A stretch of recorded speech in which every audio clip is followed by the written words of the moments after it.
Adik-adik yang terkasih, pada hari ini kita memasuki masa yang spesial untuk kita, masa Prapaskah.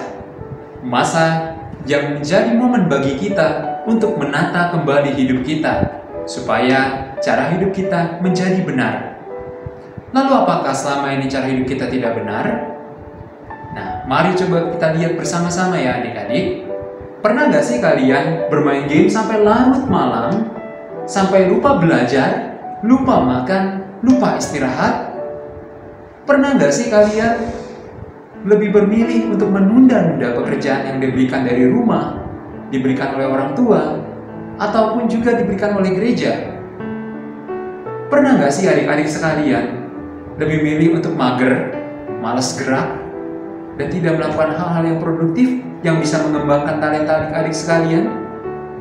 Nah, kalau pernah, maka inilah momen yang tepat bagi adik-adik sekalian untuk memperbaiki cara hidup yang selama ini sudah berlangsung begitu saja.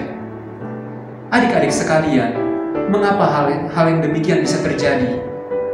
Pertama-tama, karena apa yang sudah kita biasakan, bermalas-malasan, kita main game, kita melakukan hal-hal yang membuat kita senang, itu adalah suatu kebiasaan yang tanpa sadar menjauhkan kita dari tujuan. Dan kita melakukan semua itu pertama-tama hanya karena menyenangkan.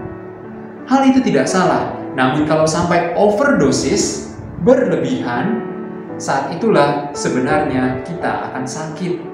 Kita akan mengalami hal-hal yang buruk dalam diri kita.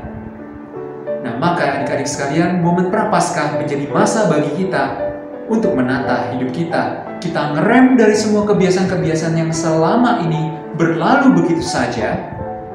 Kita ngerem dari perilaku-perilaku kita yang menjauhkan kita pada tujuan. Sebagaimana Injil pada hari ini juga mengajak kita untuk merenungkan apa yang perlu kita lakukan. Yesus mengatakan bahwa pentingnya kita juga berpuasa, berpantang, dan juga berdoa dan bersedekah. Ketiga hal ini perlu kita lakukan di masa Prapaskah untuk membangun cara hidup yang baru, cara hidup yang lebih baik. Dan hal ini semua kita lakukan pertama-tama adalah untuk membangun relasi yang baik dengan Tuhan dan sesama. Maka adik-adik sekalian, jangan sia-siakan masa Prapaskah. Jangan biarkan kebiasaan-kebiasaan lama menguasai diri kita semua, membuat kita terdorong hanya untuk melakukan apa yang menyenangkan. Dan adik-adik sekalian, ingatlah bahwa kalian tidak sendiri. Kami para frater yang tinggal di tempat ini juga mengalami pergolakan yang serupa, namun tidak sama.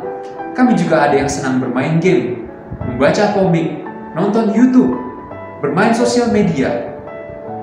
Maka dari itu, adik-adik, mari kita bersama-sama berjuang untuk mengatasi kebiasaan-kebiasaan yang kerap kali berlebihan, yang membuat kita jauh dari tujuan.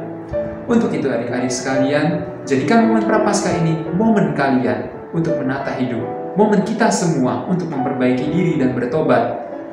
Maka, semoga kita semua senantiasa diberkati dan disertai oleh Tuhan dalam segala langkah dan niat baik kita.